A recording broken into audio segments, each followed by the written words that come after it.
Hello बेटा, देखिए dissolution of partnership वाला चैप्टर चल रहा है और हमने इसके 3 पार्ट करीब बना दिए हैं। आज मैं आपके साथ एक क्वेश्चन डिस्कस करूंगा। क्वेश्चन नंबर 24, ध्यान से करेंगे जरा मेरे साथ ये क्वेश्चन।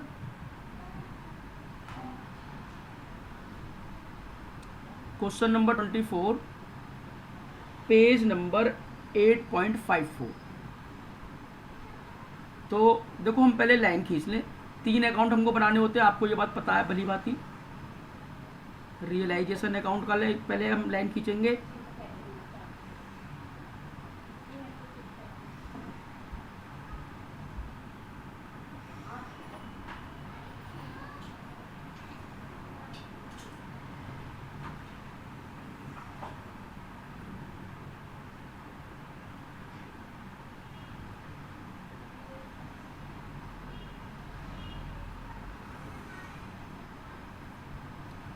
और फिर हम लाइन खींचेंगे पार्टनर कैपिटल अकाउंट के लिए।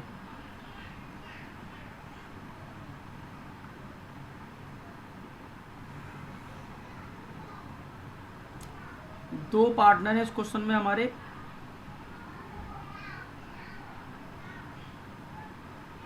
ए और बी।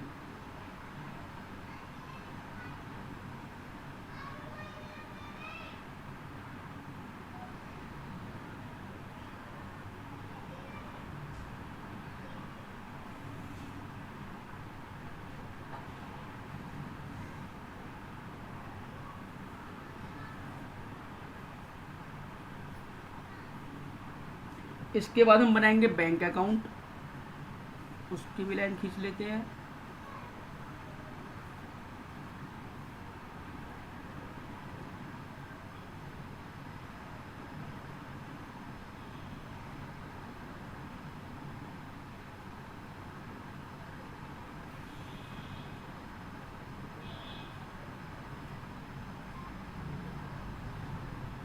और फिर हम बनाएंगे इसमें बेटा एक अकाउंट और बनेगा, लोन अकाउंट पार्टनर का। मैं बताऊंगा क्या है वो, अभी समझाऊंगा मैं आपको वो बात, लेकिन पहले हम लाइन खींच लेते हैं। सर आपने कहा 3 बनते हैं, नहीं बेटा, इसमें देखो कभी कभी 4 भी बनते हैं, मैं बताऊंगा कब बनते हैं।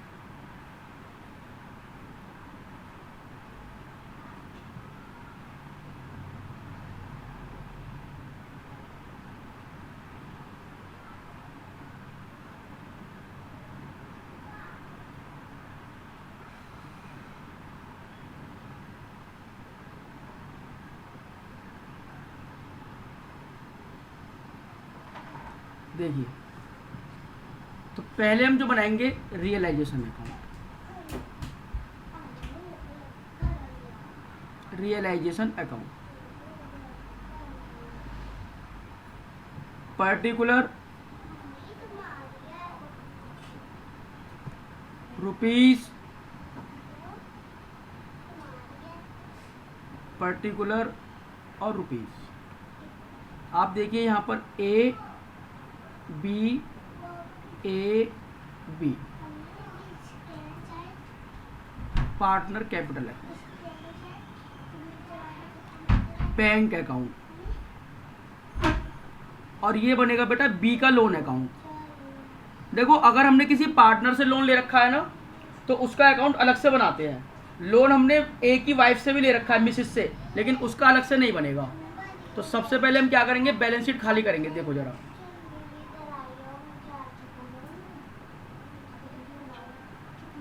टू सन्ड्री असेट्स, इसमें हम डालेंगे बेटा, देखो एक तो स्टॉक, क्वेश्चन नंबर 24 कर रहे हैं। सबसे पहले कैश एट बैंक का बैलेंस है, उसे लिख दो आप यहां पर।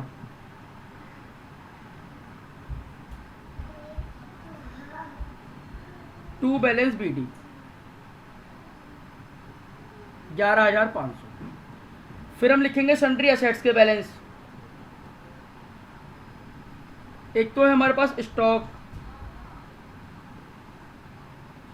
Debtors, furniture, plant, investment. Stock है 6,000 रुपये का,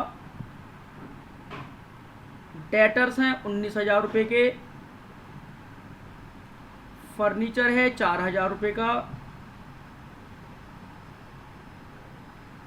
प्लांट 28,000 रुपये और इन्वेस्टमेंट 10,000 रुपये। तो ये हो गया जी 6,000, 19,000, 4,000, 28,000 और 10,000। बेटा ये टोटल बैठ रहा है हमारा 67,000। प्रॉफिट एंड लॉस का डेबिट बैलेंस है, उसको हम पार्टनर को बांट देंगे इधर की तरफ।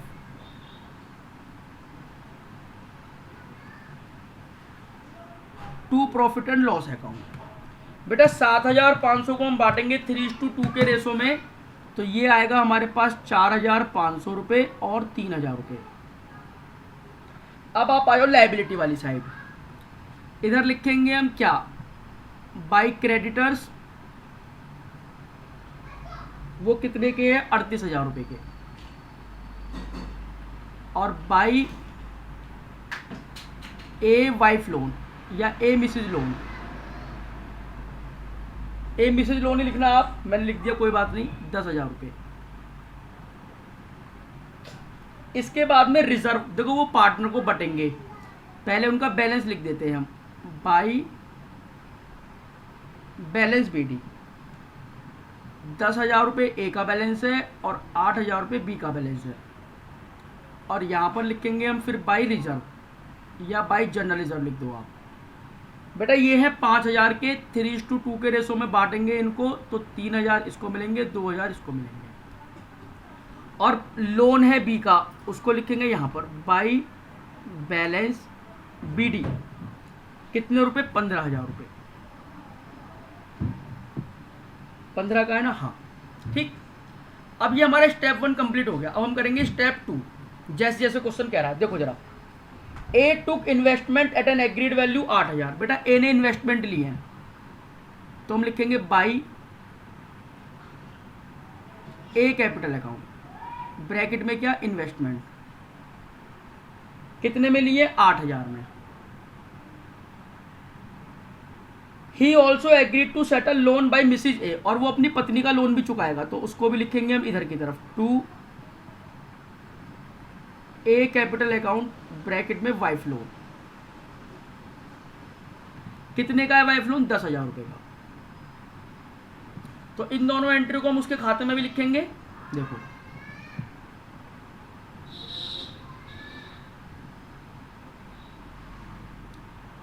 बाई रियलाइजेशन अकाउंट 10,000 रुपये,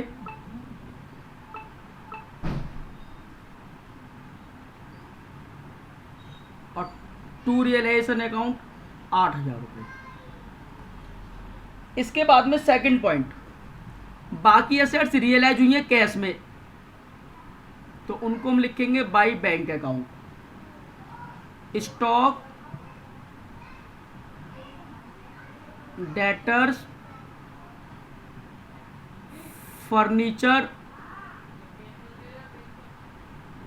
और प्लांट।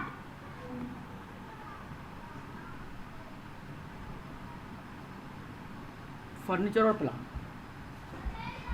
स्टॉक कितने का है जी, 5,000 रुपये का। डेटर्स कितने के हैं, 18,500 रुपये के। फर्नीचर कितने का है, 4,500 का। और प्लांट बिका है बेटा 25,000 रुपये का। तो ये इतने इतने के बिके हैं बेटा। तो हमारे पास यहाँ पे 5,000, 18,500, 4,500 और 25,000। तो बेटा ये असेट्स बिकी 53,000 रुपये की। तो इनको हम बैंक वाले कॉलम में लिखेंगे,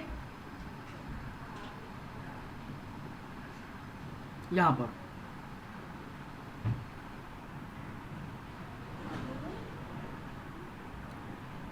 टू रियलाइजेशन अकाउंट 53,000। इसके बाद में देखो बेटा एक्सपेंस की पेमेंट हो रही है, टू बैंक अकाउंट, ब्रैकेट में एक्सपेंस 1,600 रुपये। तो यहां लिख देंगे हम बैंक अकाउंट में।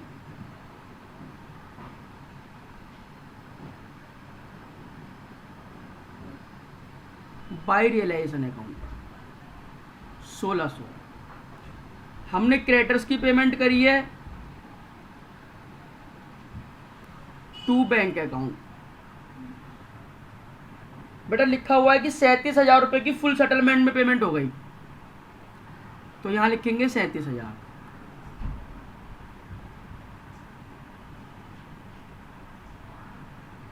बाय रियलाइजेशन देखो, इसमें तो लिख दो आप एक्सपेंस और इसमें लिख दो आप क्रेडिटर्स, अगर आप चाहो कि भी किस चीज़ की पेमेंट करिए ये जानना। अब इसके अलावा हम एक बार ये जरूर चेक कर लेते हैं कोई लायबिलिटी रही तो नहीं है। देखो वाइफ लोन था, उसको ए ने पे कर दिया और 37,000 की ये पेमेंट हो गई, तो हमारा ये स्टेप 2 भी खत्म हो गया। हम करेंगे स्टेप 3, हमें खाते बंद करने हैं। देखो जरा टोटल किधर का ज़्यादा आ रहा है, 67,000, 10,000, 1600 और 37,000।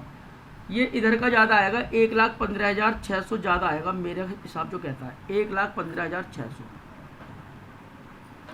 इसमें से आप माइनस कर दो 38,000, 10,000, 8,000 और 53,000।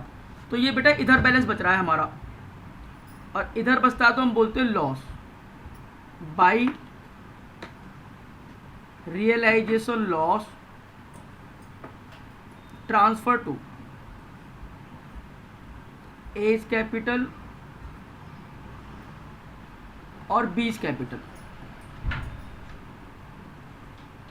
तो 6600 को 3:2 के रेशो में बांटेंगे इंटू 3/5, तो इसको तो मिलेंगे 3960 रुपये और दूसरे को मिलेंगे 2640 रुपये का लॉस। इसको हम लिखेंगे पार्टनर के डेबिट साइड में। ओहो, यहाँ पर 3960 और 2640 टू रियलाइजेशन अकाउंट ब्रैकेट में लॉस।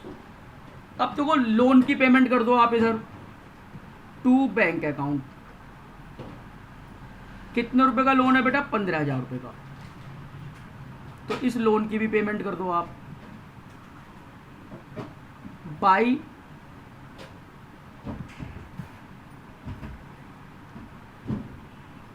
B loan. ठीक है, अच्छा अब देखो इनका टोटल लगाएंगे हम, 10 और 3 13, 13 और 10 23, 8 और 2 10, इसको दोनों तरफ लिखेंगे 23,000 और 10,000, और यहाँ पर हम लिखेंगे टू बैंक। बैलेंस सीडी नहीं लिखेंगे, टू बैंक, क्योंकि हम खाते बंद कर रहे हैं, इनकी पेमेंट कर देंगे। तो 23,000 माइनस 4500 माइनस 8,000 3960, 6,540 रुपये, और 10,000 में से माइनस करेंगे 3,000 और 2640, तो ये बचेगा 4,360 यानी कि 4360। इनकी पेमेंट कर दो बेटा इधर by A's capital account by B's capital account. इसकी पेमेंट होगी 6540 और इसकी पेमेंट होगी 4360। इनका टोटल लगा दो, ये हमारा मैच करना चाहिए, 11,500 53,000 64500 1600 37,000 15,000 6540 4360 64500। तो आई होप आपको ये क्वेश्चन समझ में आ गया होगा। अब आपको इनकी जनरल एंट्री बनानी है, ट्रांसफर एंट्री और रियलाइजेशन की एंट्री, वो आप घर से ट्राई करना, ठीक है बेटा। और कोई भी दिक्कत अगर आती है, कोई भी अगर आपको बात समझ में नहीं आती, तो आप मेरे से फ्रीली डिस्कस कर सकते हैं। Okay, bye.